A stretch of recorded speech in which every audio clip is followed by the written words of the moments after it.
ആദ്യ ദിന കളക്ഷനിൽ റെക്കോർഡിട്ടിരിക്കുന്നത് മോഹൻലാൽ ചിത്രങ്ങളാണ്. മലയാള സിനിമകൾ ആഗോള ബോക്സ് ഓഫീസിൽ ചരിത്ര നേട്ടങ്ങൾ കുറിച്ചുകൊണ്ടിരിക്കുകയാണ്. മികച്ച അഭിപ്രായങ്ങൾക്കും കളക്ഷനിലും വൻ മുന്നേറ്റം കൈവരിച്ച ചിത്രങ്ങളുടെ പട്ടികയിൽ മോഹൻലാൽ ചിത്രങ്ങൾ തന്നെയാണ് മുന്നിട്ട് നിൽക്കുന്നത്. മോഹൻലാൽ പൃഥ്വിരാജ് കൂട്ടുകെട്ടിൽ ഒരുങ്ങിയ എമ്പുരാൻ റിലീസ് ദിനത്തിൽ തന്നെ 68.20 കോടി രൂപയുടെ ആഗോള കളക്ഷനാണ് സ്വന്തമാക്കിയത്. കേരളത്തിൽ നിന്ന് മാത്രം 14 കോടി രൂപ ഈ ചിത്രം നേടി. പിന്നീട് 86 കോടി രൂപയുടെ സംസ്ഥാന കളക്ഷനും 325 കോടി രൂപയുടെ ആഗോള നേട്ടവും കൈവരിച്ചു. രണ്ടാം സ്ഥാനത്ത് മോഹൻലാൽ പ്രിയദർശൻ കൂട്ടുകെട്ടിൽ പിറന്ന 2021 പുറത്തിറങ്ങിയ മരക്കാർ അറബിക്കടലിന്റെ സിംഹമാണ്. ആദ്യ ദിനം തന്നെ 20.40 കോടി രൂപയാണ് ഈ ചിത്രം നേടിയെടുത്തത്. ആന്റണി പെരുമ്പാവൂർ, CJ റോയ്, സന്തോഷ് കുരുവിള എന്നിവർ ചേർന്നായിരുന്നു ഈ ചിത്രം നിർമ്മിച്ചതും.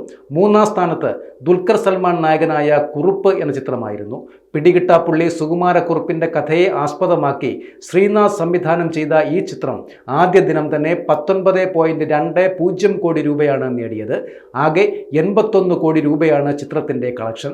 മോഹൻലാലിന്റെ മറ്റൊരു ചിത്രമായ ഒടിയൻ 18.10 കോടിയും തുടരും 17.18 കോടിയും, മമ്മൂട്ടിയുടെ സിനിമയായ ടർബോ 16.20 കോടിയും, പൃഥ്വിരാജ് നായകനായെത്തിയ ആടുജീവിതം 16.04 കോടിയും, മമ്മൂട്ടിയുടെ പുതിയ ചിത്രമായ കളങ്കാവൽ 15.66 കോടിയും, ദുൽഖർ സൽമാൻ നായകനായ കിങ് ഓഫ് കൊത്ത 15.50 കോടി രൂപ എന്നിവയും പട്ടികയിൽ ഇടം പിടിച്ചു. ആദ്യ ദിന കളക്ഷനിൽ മോഹൻലാൽ ചിത്രങ്ങൾ മുന്നേറ്റം കൈവരിച്ചതോടെ മലയാള സിനിമയുടെ ആഗോള സ്വാധീനം വീണ്ടും ഇപ്പോൾ തെളിയിക്കപ്പെട്ടിരിക്കുകയാണ്.